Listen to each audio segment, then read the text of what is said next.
Hello বন্ধুরা, রবিবার সন্ধেতে লৌকিক অলৌকিক বাংলা চ্যানেলে আপনাদের সঙ্গে আরও একটি অলৌকিক ঘটনা শেয়ার করে নিতে এসেছি।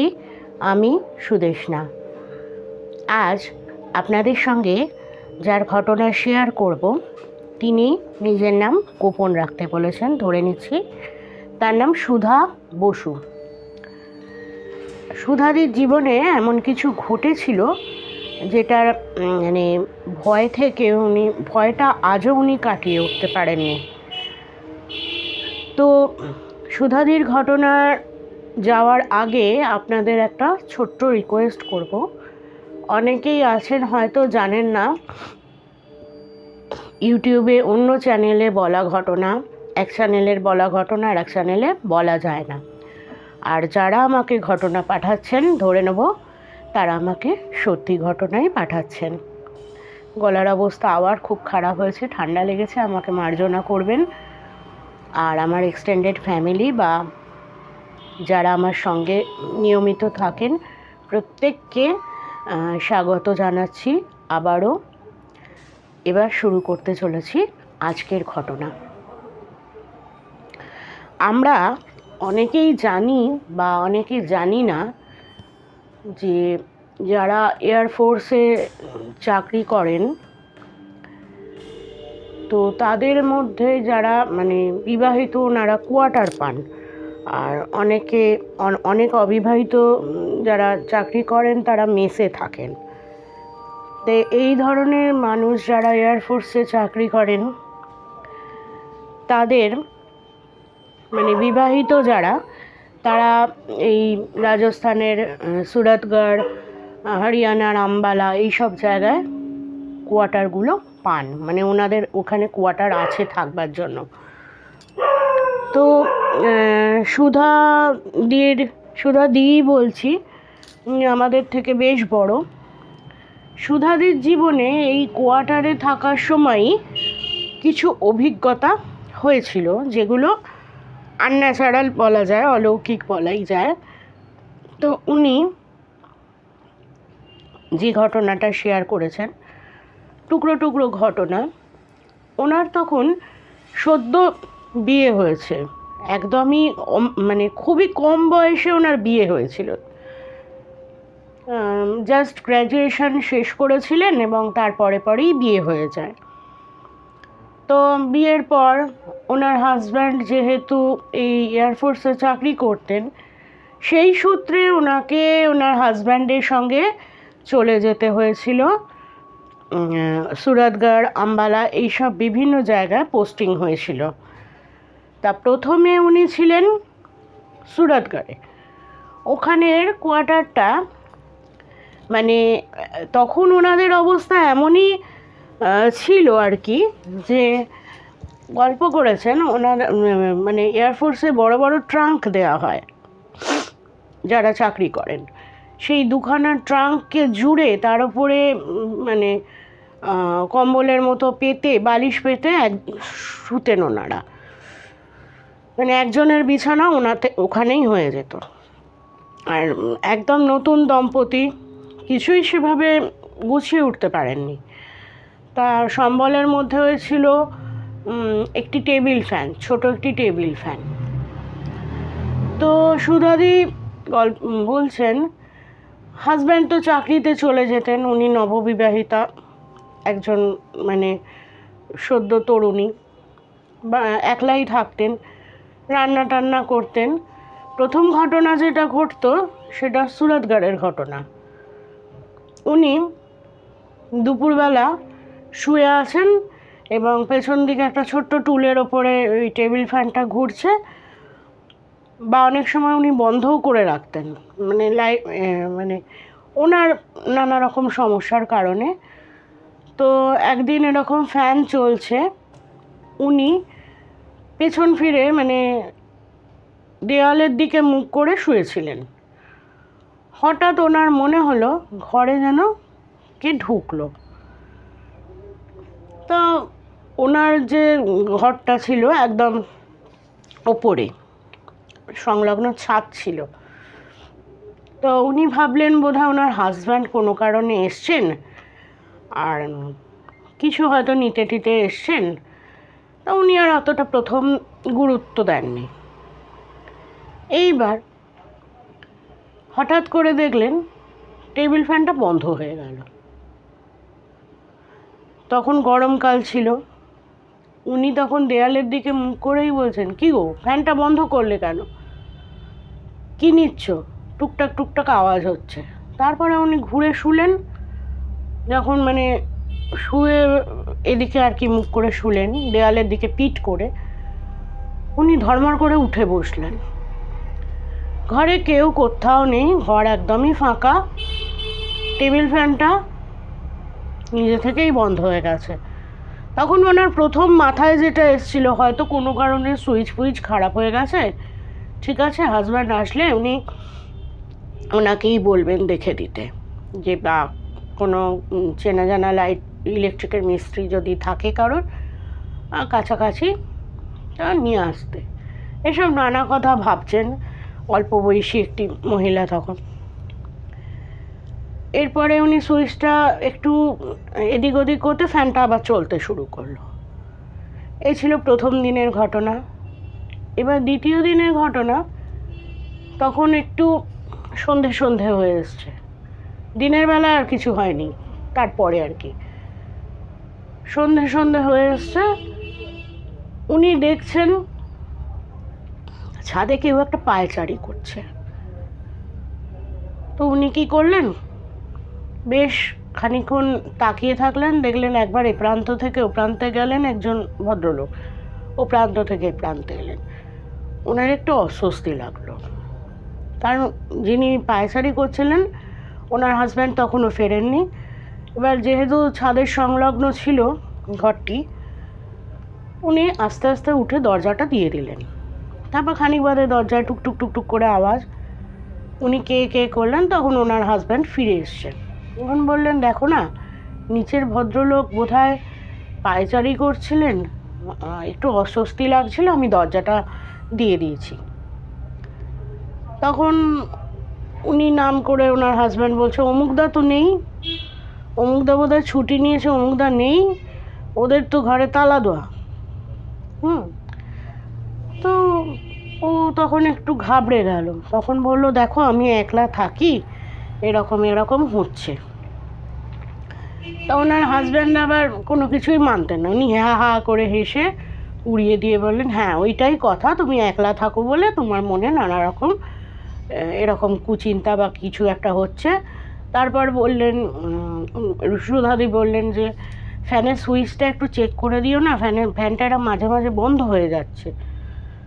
তখন সুধাদির হাজব্যান্ড, ওনারা তো একা থাকতে থাকতে অনেক কিছু শিখে নেন, তা এদিক ওদিক করে দেখলেন যে সুইচটা একদম ঠিকঠাকই আছে। তা সুধাদি আর কিছু ওই নিয়ে বাড়াবাড়ি করলেন না। এবার একদিন দুপুরবেলা উনি ঘুমিয়ে পড়েছেন, একটু চোখ লেগে গেছে, মানে ফ্যানটা চলছে, উনি আবার ওই দেয়ালের দিকে মুখ করে শুয়েছিলেন। এবার উনি পরিষ্কার বুঝতে পারছেন যে আর একটা টুলে এসে কেউ বসলো এবং বসে আছে, তার উপস্থিতি যে ভালো মতোই বোঝা যাচ্ছে। এবার আস্তে আস্তে সুধাদির পিঠে কেউ একটা সুড়সুড়ি দিতে শুরু করলো এবং হাতটা যে একেবারেই মহিলা সুলভ নয় তাও উনি বুঝতে পারলেন। এবার উনি একটু থতমত খেয়ে উঠে বসলেন, দেখলেন ঘরে কেউ নেই, ঘর যথারীতি ফাঁকা। টুলটা যেখানে রাখা ছিল সেখানেই রাখা আছে, একটু দূরে, ওনার কাছে কিন্তু নয়। ওনার মনে হয়েছিল যেন টুলটা টেনে নিয়ে কেউ বসেছে। এই ঘটনা আবার উনি ওনার হাজব্যান্ডকে বলাতে তিনি আবার যথারীতি ব্যাপারটা নিয়ে হাসাহাসি শুরু করলেন। তো সুধাদি পড়লেন মহাবিপাকে। একদিন রান্না করছেন, একটা কিছু মশলার কৌটো খুঁজে পাচ্ছিলেন না। মনে হলো যেন কেউ হাত বাড়িয়ে মশলার কৌটোটা এগিয়ে দিল। উনি অন্যমনস্কভাবে রান্না করতে করতে কৌটোটা নিয়ে তারপর মনে হলো, আরে কৌটোটা কে দিল, ঘরে তো কেউ নেই। এবার ওনার একটু ভয় ভয় করতেই শুরু করেছিল। তা ওনার হাজব্যান্ডকে বলে তো কোনো লাভ হচ্ছিল না। তো উনি কী করলেন, আস্তে আস্তে ঠাকুরের নাম নেওয়া শুরু করলেন। মানে যতক্ষণ একলা থাকতেন, যতক্ষণ পারতেন, ঈশ্বরের আরাধ্য দেবতা বা ইষ্ট দেবতা যাই বলা হোক না কেন, তার নাম নিয়ে থাকা শুরু করলেন। বলেন আমার তো কোনো উপায় নেই, আমাকে এখানে থাকতেই হবে, তাহলে ভয় পেলে আমার তো চলবে না, আর একাই থাকতে হবে উনি যতক্ষণ না ফিরবেন। এইভাবেই ওনাদের দিন কাটতে লাগলো। তারপরে পোস্টিং এলো আম্বালাতে একটা সময়। তো আম্বালাতে যখন পোস্টিং এলো উনি একটু মনে মনে খুশি হয়েছিলেন যে উনি এবার একটু ঠিক মতো থাকতে পারবেন। কিন্তু উনি যখন আম্বালাতে গিয়ে পৌঁছালেন, ভাগ্যের ফেরে আবারও সেই একটি ছাদ সংলগ্ন ঘরেই ওনাকে থাকতে হতো। তো উনি কী করতেন, এখানে তো নতুন পরিবেশ, নতুন, ওখানে প্রথম থেকে কোনো কিচ্ছু ঘটেনি। তো ভদ্রমহিলা খুবই আনন্দের সঙ্গে থাকছেন, যাক বাবা এতদিন একটা ঠিকঠাক জায়গায় এসছি। এবার ওনারা কী করতেন, ছাদগুলো এত কাছাকাছি ছিল যে একটা টোপকে আর একটায় যাওয়া যেত কোয়ার্টারগুলোর, এটা উনি বলেছিলেন। তো ওনারা হাজব্যান্ড ওয়াইফ ঠিক করলেন যে ছাদে তো প্রচুর হাওয়া, গরমকাল, আর ঘরের মধ্যে একটা গুমোট ভাব থাকে, চলো আজকে ছাদে আমরা একটা কম্বল পেতে শুয়ে পড়ি। এবার উনি শুয়েছেন দুজনেই। মাঝরাত্রিরে হঠাৎ ওনার চুল ধরে কে হিড়ির করে টানছে। আরে কী করছো করে চেঁচিয়ে উঠেছেন উনি। ধর্মর করে ওনার হাজব্যান্ড উঠে বলেছে, কী হয়েছে? না আমার চুল ধরে কে হিড়ির করে টানছে।